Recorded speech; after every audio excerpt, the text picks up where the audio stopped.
Hello everyone, आप सबका अपना परिवार ऑनलाइन मस्त क्लासेज में आप सबका तहे दिल से स्वागत है। आज की इस वीडियोस में हम आप सबको विषयनिष्ठ प्रश्न 10th बोर्ड वाले जो इनका भी 20 फरवरी को हिंदी एग्ज़ाम है उनके लिए ये वीडियो स्पेशल है, क्योंकि इस वीडियो में हम आपको सब्जेक्टिव प्रश्न बताएंगे, लघु उत्तरीय, दीर्घ उत्तरीय, है ना, सब कुछ इस वीडियो में बताने वाले हैं। साथ ही साथ आपके पत्र कौन सा लिखने का आएगा, और पत्र के साथ साथ आपको, है ना, ऐसे जिसको कहते हैं, वो सब बताएंगे। सब आपको इस वीडियो में होने वाला है, तो सब लोग वीडियो को अंत तक देखें और इन सबको जल्दी से रट डालिए। परीक्षा में आपको ऐसे ही प्रश्न मिलेंगे, ठीक है। तो देखिए, क्वेश्चन नंबर 1 है कि निम्नलिखित गद्यांशों में से किसी एक गद्यांश को पढ़कर नीचे दिए गए प्रश्नों के उत्तर दें। प्रत्येक प्रश्न 2 अंकों का होगा। देखिए, पहला नंबर तो आपका क्वेश्चन इस टाइप की आएगा, गद्यांश पढ़ना है और उसको लिखना है। तो देखिए, यहाँ पे पूरा आपका गद्यांश है, मैं दिखाता हूँ कैसे कैसे जवाब देना है। प्रत्येक प्रश्न पे 2 नंबर है। देखिए, यहाँ पे पहला प्रश्न है, हमारे देश का प्रौढ़ समुदाय कैसा है, कैसी शिक्षा के लिए शिक्षकों को अभाव है, किन्हें कक्षा में बैठकर पढ़ने में संकोच होता है, हमारे देश के किसानों का जीवन कैसा है, किस शिक्षा का नवीनीकरण आवश्यक है। ये सब आपके प्रश्न हैं। तो यहाँ से आप पढ़िएगा। तो हमारे देश में प्रौढ़ समुदाय का एक बहुत बड़ा भाग निरक्षर एवं अशिक्षित है। तो हमारे देश में प्रौढ़ समुदाय का बहुत बड़ा वर्ग अशिक्षित और निरक्षर है, ये आपको लिख लेना है। दूसरा सवाल था कि कैसी शिक्षा के लिए शिक्षकों का अभाव है, तो प्रौढ़ शिक्षा के लिए शिक्षकों का अभाव है। तो आप गद्यांश को पढ़ करना ऐसे प्रश्नों को आप जवाब देख सकते हैं, ठीक है। तो आप देख लीजिए, सब्जेक्टिव प्रश्न कैसे कैसे आएंगे, ये सब आप लोग देख लीजिए ध्यान से, ठीक है। चलिए आगे आप लोग देखिए। आगे है आपका कि देशभक्ति गीतों के लिए किनका नाम महत्वपूर्ण है ना। ये अगला आपका गद्यांश है, यहाँ से दूसरा गद्यांश शुरू हो जाता है। ये ख में देशभक्ति गीतों की परंपरा में महेंद्र कपूर का नाम महत्वपूर्ण है। तो आप इसको पढ़ लीजिएगा, है ना। गद्यांश तो आप लोग को हमेशा उम्मीद है कि आप गद्यांश का क्वेश्चन कर देंगे। अब आगे बढ़ते गद्यांश, देखिए एक और आता है। दूसरा सवाल है, यहाँ पे है कि निम्नलिखित गद्यांश में किसी एक को पढ़कर नीचे दिए गए प्रश्नों को उत्तर दे। प्रत्येक प्रश्न में 2 अंक होगा। ये भी गद्यांश है, आपको पढ़ के जवाब देना है। यहाँ पे 2-2 नंबर के हिसाब से ये दूसरा गद्यांश 10 नंबर का है। तो आप इस गद्यांश को केयरफुली पढ़िएगा और नीचे के जवाब दे सकते हैं। देखिए, मैंने जो गद्यांश बताया ये भी आ सकता है 100%। आप इस गद्यांश को ना याद कर लेंगे, ठीक है। अब आगे देखिए, यहाँ से निम्नलिखित में से किसी एक विषय का संकेत बिंदुओं के आधार पर लगभग 250 से 300 शब्दों में निबंध लिखना है। राष्ट्रीय खेल हॉकी, मेरा परिवार, महंगाई। तो देखिए, कोई भी चीज़ पर कैसे लिखा जाता है लेटर, तो सबसे पहले भूमिका होता है, खिलाड़ी और हॉकी का खेल, महत्व, निष्कर्ष, ये सब होना चाहिए। मेरा परिवार ये सब हो गया, परिचय, परिवार स्नेह, ये सब होना चाहिए।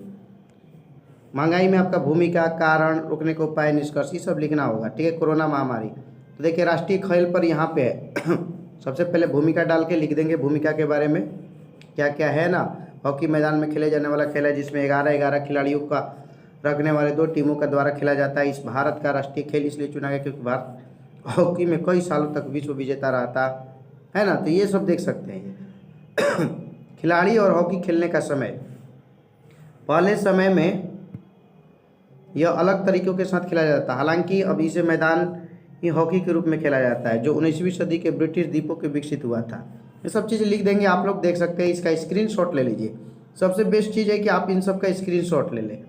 अब मेरा परिवार पर कैसे लिखना है इसका भी देखिए हमने बता दिया है, ये सब चीज़ आप लोग लिख लें, है ना। आप इसका लिख सकते हैं, पूरा स्क्रीनशॉट है, धीरे धीरे देख लीजिए, हम दिखा दे रहे हैं। फिर देखिए, यहाँ से महंगाई पे आपका आ गया, तो महंगाई पे भी आ सकता है आपका ऐसे लिखने का। आप महंगाई को पढ़ लीजिए कैसे लिखना है, भूमिका क्या है, ये सब देख लीजिए।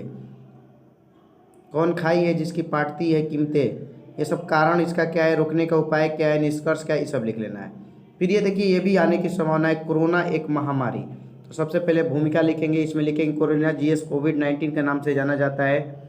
यह नई बीमारी है, यह वायरस जनित है। संपूर्ण विश्व में कोरोना ने डर का माहौल पैदा कर दिया है। कोरोना वायरस क्या है, तो ये चीन के वुहान में चमगादड़ों में यह बीमारी फैली, जैसे कि लोग कहते हैं। कुछ लोग का मानना है कि चीन की प्रयोगशाला जिसमें वायरस का प्रयोग किया जाता है में यह लीक कर संपूर्ण विश्व में फैल गया। तो इसके लक्षण है, बीमारी में सूखा, खांसी, बुखार, सर्दी के समान लक्षण होते हैं। सांस नली संक्रमण से व्यक्ति असमय काल के गाल में चला जाता है। ये बीमारी छींकने थूकने से स्पर्श से फैलती है, तो इसका प्रसार रोकना जरूरी है, ठीक है ना।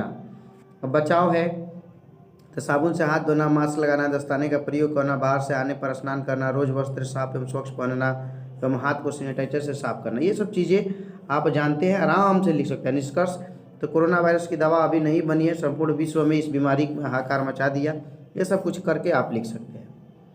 होली जो कि आप लोग का त्यौहार आ रहा है ना, इसलिए होली पर लेख भी बहुत आता है, आप लोग इसे याद कर लेंगे। ठीक है, चलिए आगे। आपको ये हो गया आपका जन्मदिन के उपलक्ष्य में अपनी छोटी बहन को एक पत्र लिखे। कैसे लिखिएगा देख लीजिए, ये 5 नंबर का सवाल होता है। आप यहाँ पे लिखिएगा प्रिय परी, अपनी बहन का नाम, यहाँ पे दिनांक डाल देंगे और समय भी डाल सकते हैं। और आप लिखना ऐसे है कि जिससे हमें फुल मार्क्स मिले, 5 नंबर 100% मिले। लिखने का कला होना चाहिए। तो लिखेंगे मेरी ओर से तुम्हें तुम्हारी जन्मदिन की हार्दिक शुभकामनाएं। तुम अपने जीवन दिवस पर खूब मौज मस्ती करना। तुम अपने जन्म दिवस की फ़ोटो मुझे भेज देना। प्रिय परी, मैं इस पत्र के माध्यम से तुम्हारी शानदार जन्म दिवस के लिए बधाई देता हूँ। बड़ों को प्रणाम एवं छोटों को शुभ आशीर्वाद। तुम्हारी बड़ी बहन सोनाक्षी, या आप अपना लिख सकते हैं तुम्हारा बड़ा भाई, ये सब अपना लिख दीजिए, आपको फुल मार्क्स मिलेगा। तो ये बहुत ईजी होता है, आप इसका स्क्रीनशॉट ले लीजिए। आप इस तरह से लिख देंगे ना तो 5 नंबर आपको पूरी तरह से मिलेगा। एक एक है ना क्वेश्चंस जो है इंपॉर्टेंट होते हैं, धीरे धीरे ही सोने पे सुहागा आप सोचे है ना, ऐसे ही होता है। ठीक है, चलिए। इंटरनेट की उपयोगिता के बारे में 2 छात्रों के बीच संवाद लिखना है। तो देखिए 2 साक्ष्य बना लेंगे, मीनाक्षी, रीना, इस तरह से संवाद आता है लिखने के लिए, है ना। संवाद कैसे लिखेंगे ये आप देख लीजिए। संवाद कैसे लिखा जाता है, आजकल बहुत संवाद आ रहा है, 5 नंबर का है। अगर आप इसको छोड़ते हैं तो 5 नंबर छोड़ देंगे। तो आप संवाद कैसे लिखेंगे आपको मैंने दिखा दिया। ठीक है, अब आगे देखिए। निम्नलिखित प्रश्नों में से किसी 5 प्रश्नों के उत्तर लगभग 20-30 शब्दों में देना है। जैसे कि देवनागरी लिपि में कौन कौन सी भाषाएं लिखी जाती है, तो देवनागरी में संस्कृत, प्राकृतिक, खड़ी बोली, ये सब लिखी जाती है, इसको आप लिख देंगे। बहादुर के चले जाने पर सबको पछतावा क्यों होता है, इसमें क्या लिखेंगे, तो बहादुर ही की तरह कर्मठ ईमानदार नौकर खोजने पर भी न मिलने के कारण झूठ मूठ जैसे चोरी का इल्जाम लगाने के चलते घर के सब व्यक्ति को पछतावा होता है। तो ये सब क्वेश्चन आंसर है, आप सब लोग इसका याद कर ले। जो है ये क्वेश्चन पढ़ लीजिएगा। राजनीतिक मूल्यों पर साहित्य के मूल्य अधिक अस्थायी कैसे होते हैं, परंपरा का मूल्यांकन शीर्षक पाठ के अनुसार उत्तर लिखे। तो आप इस क्वेश्चन को पढ़ लीजिए, आ रहा है इस बार परीक्षा में।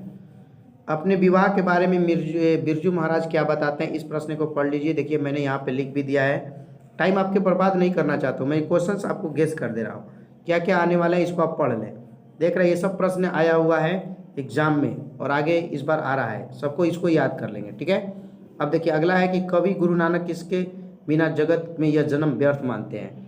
इसका आप लिखिएगा कवि राम नाम के बिना जगत में यह जन्म व्यर्थ मानते हैं। ठीक है ना, इसे पढ़ लीजिएगा। अब यहाँ से आपका एक सवाल होता है कि कवि रसखान कृष्ण को चिर क्यों कहे, इसको आप पढ़ लीजिएगा। हिंदी के प्रछन्न काव्य धारा में नंद नंदन कृष्ण को प्राय सभी श्री कृष्ण भक्त कवियों ने चोर कहा है। रसखान भी इनमें से एक है।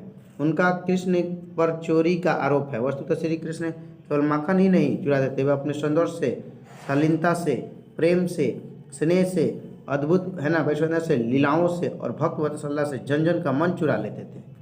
वे अपने यह काम इतनी खूबी से करते हैं कि व्यक्ति को पता भी नहीं चलता है। ऐसे लिख देना है। ठीक है, अब आगे देखिए प्रज्वलित क्षण के दोपहरी से कवि का आशय क्या है, तो आप इस प्रश्न का भी जवाब लिख दीजिएगा। ये सब क्वेश्चन आंसर है आपके बुक का है। ठीक है, अब कवि ने रेनर मालिया रेल के जो है किसको कैसा सुख देते हैं, आप इस प्रश्न को पढ़ लीजिए, एग्जाम में हिंदी में छपेगा। ठीक है ना, और आप इसका स्क्रीनशॉट ले लीजिए और इसको याद कर डालिए। आगे है कि सीता को किस दिन लगा कि लापसी बिल्कुल फीकी है, लापसी खाते समय उसे कैसा महसूस हो रहा था। तो इस प्रश्न को आप पढ़ लीजिए, आपके क्वेश्चंस छपेंगे इस बोर्ड एग्जाम में। ठीक है, अब आगे है कि वल्ली अम्माल ने पापपति के लिए क्या मन्नत मानी, इस प्रश्न को भी आप पढ़ लीजिए, आ रहा है इस बार एग्जाम में, पाप वल्ली अप्पल ने। ठीक है, इसको याद कर ले, 100% मिलेगा क्वेश्चंस। सभी लोग प्लीज़ आप लोग इस वीडियो को लाइक शेयर करेंगे।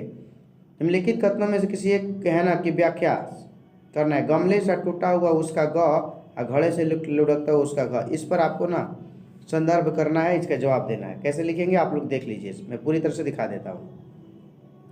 यह नहान घर के है ना नाली क्षण भर के लिए पूरी भर गई फिर बिल्कुल खाली हो गई, इस पर भी आपको है ना लिखना आएगा। तो ये सब जो मैंने दिखाया ऐसा ही कर प्रश्न आपके सब्जेक्टिव में 50 नंबर के प्रश्न होंगे। आप आसानी से ऐसे कर सकते हैं। जो कुछ भी मैंने बताया है इसको आप लिख लिए, पूरी तरह से फुल मार्क्स मिलेगा। ठीक है, तो 10th बोर्ड वाले गर्दा कबार दीजिए इस क्वेश्चन को देखकर। ठीक है ना, सभी लोग मेरे प्यारे स्टूडेंट इन सब प्रश्नों को याद कर दे जो मैंने बताया है, जिस तरह से संबंध आपको दिखाया है, कौन कौन सा ऑब्जेक्टिव सब्जेक्टिव आपके लिए महत्वपूर्ण है, तो इसको आप बना डालें। आई होप डैट कि आप लोग को ना ये वीडियो अच्छा लगा होगा। प्लीज़ आप लोग लाइक करें, अपने साथियों और दोस्तों में शेयर करें, नए हैं तो चैनल को सब्सक्राइब कर लें। थैंक्स, जय हिंद, टाटा, बाय बाय, धन्यवाद।